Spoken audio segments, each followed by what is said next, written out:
Doing whatever it takes for our students, this is Education Forum, the podcast.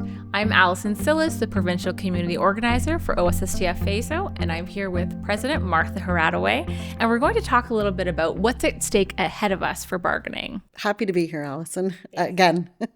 So last time we talked about the basics of bargaining, what's involved, how it works, but today I really want to dive deeper into the human side of it, our members and what's at stake for them. So when we're thinking about what's at stake, what is the first image or moment that comes to mind for you? It's a good question. When I think about what's at stake in this round of bargaining, I don't think about a spreadsheet and I don't think about a budget line. I think about our members. I think about how we're going to fight for them, for their day-to-day reality that they're living in their classrooms and in their home lives. I think about the educational assistant, my friends back at home who are working 2 to 3 jobs to make ends meet. I think about the classroom teacher who is trying to do the best that they can in an under-resourced, overcrowded classroom, staying up till 10 o'clock at night, doing their marking. I think about the occasional teacher who may not get work the next day or not the next day or if at all that week. I think about, the custodian who doesn't have the resources to be able to clean their schools properly. I think about all of those things, about what's at stake. It's their lived reality in their working lives, in their home lives. And for me, that's what is at stake.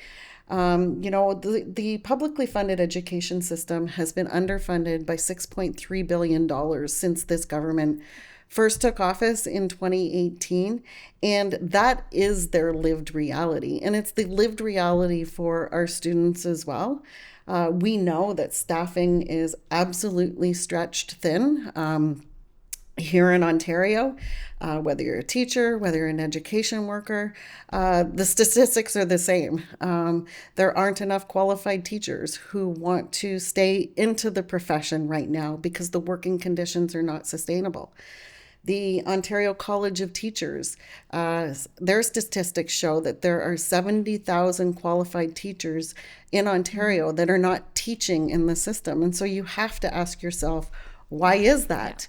People are leaving the profession quicker than they ever did before. Like within their first 5 years, teachers are just leaving the profession altogether because the working conditions are not sustainable. And so, our members are very proud. They'll do whatever it takes for students. They show up every single day. But there's a line, I believe, between dedication and being asked to carry a system that's being underfunded for it. So let's talk about some of the issues that have popped up on our central bargaining survey. And so our members have raised very valid concerns with having to do more with less. So let's talk about that a little bit more. What do you think that this looks like for our members and across our membership? Sure. I mean, the funding pressures on the board are real. These are not made up statistics. Boards are facing deficits all across the province. And when that happens, boards are forced to cut some positions. And so what that looks like for educational assistants, for child and youth workers, for social workers, psychologists, is that they're having to do more with less because there aren't the same number of positions that were there before. So we have educational assistants doing the job of 2 or 3 people, continually trying to manage, the supports that students need. And they feel like, they're trying their best to make the impossible possible. But at the end of the day, they're feeling like they haven't done enough to be able to support those students. So, understaffing, I think it's a really serious conversation that we need to deal with at the bargaining table. And it's a really serious issue that the government needs to take seriously, because really what is, when you look at what does that mean in schools, it means that there's less supervision, there's less consistency, there's less capacity to prevent crisis. And so it is very, very real issue. And, this government can't continue to ignore it any longer. When they do take the funding out of the system, it does impact the services that are available to students. And so, what does it look like for you in your career as a teacher? Yeah, I think this became very normalized for me at this point. But I remember being in various classes and just feeling like a ping pong ball kind of bouncing around the classroom, just because of the different complexities and the needs of my students, and just really having to put that in to make sure that all of my students were getting what they needed, but not feeling like I was able to give all of it just because there wasn't enough time with the number of students that I have. I had been in a class where I had students all afternoon, and I was taking them out into the community, which was an incredible experience to be doing with them. But I was given no additional support. I remember having to literally beg my principals to have an educational assistant to be able to support me and my students when we were going and doing these life skills and out in the community and whatnot. And I don't think it should ever have to be like that, where you have anyone begging for extra support for other students. But it's become, like we said, this normalized for our members, and we know that understaffing is real. But you've talked about this before. Our members are really good at making it work somehow, but they, like you said, they shouldn't have to. Yeah. And it's true. When we bargain for staffing, we're bargaining for the supports for our students. We're bargaining for care, we're bargaining for safety. So when we're asking for more supports, it really is about, providing that additional support that students and teachers and education workers and, quite frankly, publicly funded education need. Absolutely. Yeah. So bargaining for better staffing is also, like you said, bargaining for better care, for learning, and for safety. And so on the subject of understaffing, I want to talk a little bit about what increased class sizes looks like, not only for our members, but for our students. And so what have you been hearing from members about this? Well, we're going to talk about de-streaming in the next episode, but the implementation of de-streaming has essentially led to larger class sizes across Ontario. So what we're hearing from members is that not only have class sizes increased, but the complexity of student needs has also increased, and that members just aren't able to provide the individual support that they would like to be able to provide in the classrooms because of the number of students that they have, because of the limited time they have to teach curriculum. And it's not, our members really struggle with this because they really do care. They want the best for students, but what we're seeing right now is a gap between growing complexity and shrinking capacity. And, that's what we're hearing from our members. And I'm sure you have had some examples in your own experience about large class sizes and your experience as a branch president. Yeah, absolutely. I can think of one of my colleagues in working in the system alt-ed program, and looking after the pandemic, students coming back into the classroom, a lot more needs for students in the alt-ed programs, understandably so, going through a world pandemic. And my colleague, he ended up having a ballooning class sizes for students coming in, upwards of 40 students in the class. And, this wasn't considered a traditional classroom. These are students that are coming in with a lot more anxiety. A traditional school setting isn't the best for them, and they're coming into these alt-ed programs to be getting one-on-one care, but just the government wasn't providing the funding to be able to have additional supports and staff. And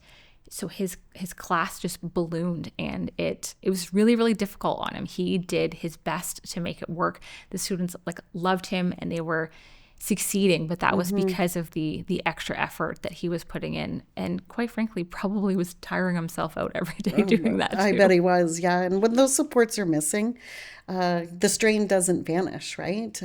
People are left to do more with less, and it really does land in the classroom, and it impacts students' learning conditions as well as our members' working conditions. So that's definitely bargaining is one of the places that we're going to be able to address that. We're going to rebuild to fight for that ability, that capacity, build that capacity in those classrooms. Yeah, no, it's what we need, right? Absolutely. It needs to happen. So we'd love to hear from you via email at podcast@ossstf.ca or in the YouTube comments. But if we win on smaller class sizes, what does that look like for you and your students? And this actually is going to transition us really well into our next topic, which is about student needs. So we know that this has a huge impact on our members, but I want to take a moment to talk about what that looks like for our students. And so can you think of any stories of a student who clearly needed more support in our education system, and what that felt like for you or from your member that's told you this story? There is undoubtedly a lack of resources for students, particularly students who require that additional extra support. I think I heard the statistics, 71 out of 72 school boards across Ontario are currently spending more on special education than what the government is funding them for. And there was a report that had just come out, I think it was in the spring of this year, that Community Living had produced, and it was specifically dealing with schools. And in that report, the survey that they had conducted, parents were sharing that out of 1 in 5 students were being asked to stay home because there weren't the supports in the school to be able to provide the supports for their children. And that is just absolutely unacceptable.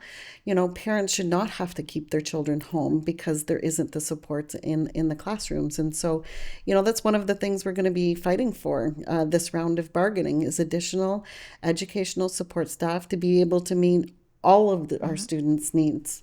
So we know that supporting each other is a way that we can really win throughout bargaining. And unfortunately, it's been a reality for our members for quite some time that have been faced with workplace violence in our schools and in our work sites.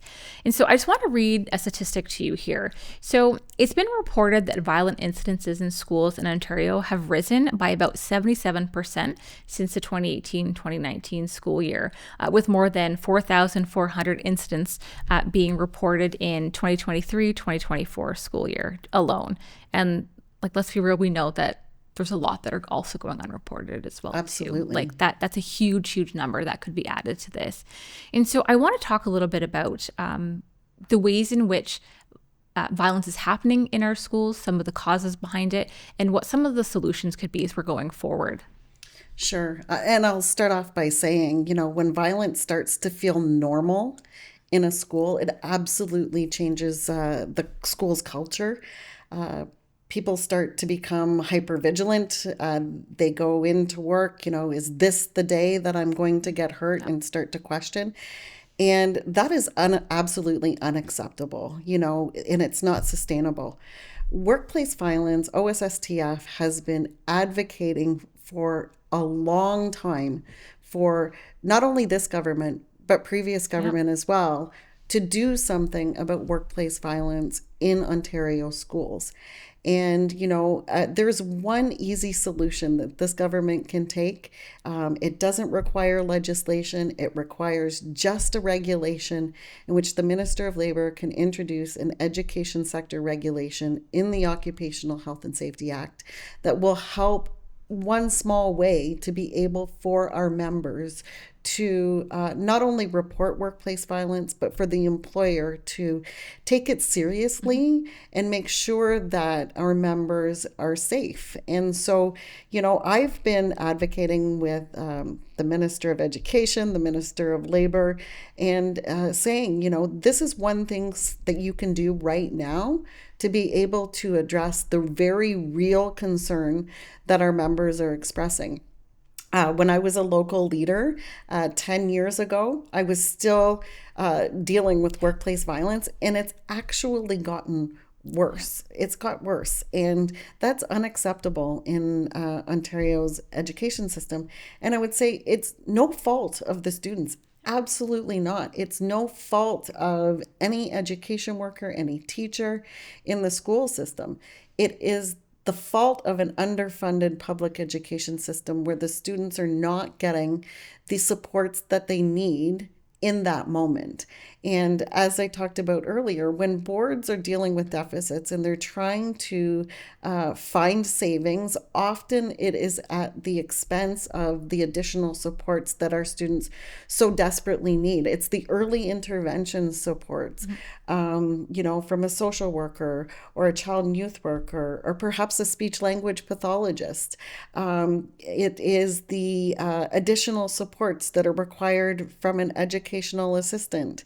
For a student that might need that extra help.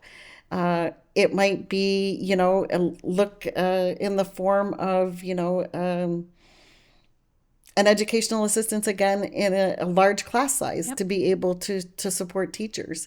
And so these are the consequences of an underfunded public education system. And I would say nobody is to blame except the government, and that they haven't taken the necessary steps to deal with workplace violence. We are going to try to address it at the bargaining table. Again, I don't think that we should have to wait every 2, 3, 4 years whenever bargaining comes to use this as a bargaining item. Like these are supports that students absolutely need right now. And these are supports that workers are crying for and asking. So, I would just want to be really clear with members in that, the statistics that you talked about at the beginning here, those are underreported, and you should be absolutely reporting incidences of workplace violence to your employer to make sure that, the employer is taking the steps necessary to make sure that you are safe at work. Yeah. And that's all that matters. And like Absolutely. you said, and that is going to create a better classroom environment, work environment, not only for our members, but for our students as well, too. These aren't theoretical issues. These are real issues. These are real students, real members, and dealing with real risk. Yeah, absolutely. So we've talked about safety, student needs, underfunding, class sizes, working conditions. And so what else is at stake during bargaining, and really who stands to benefit from it? Sure. Students benefit, absolutely, when there are enough adults, enough supports, and enough funding to support learning environments.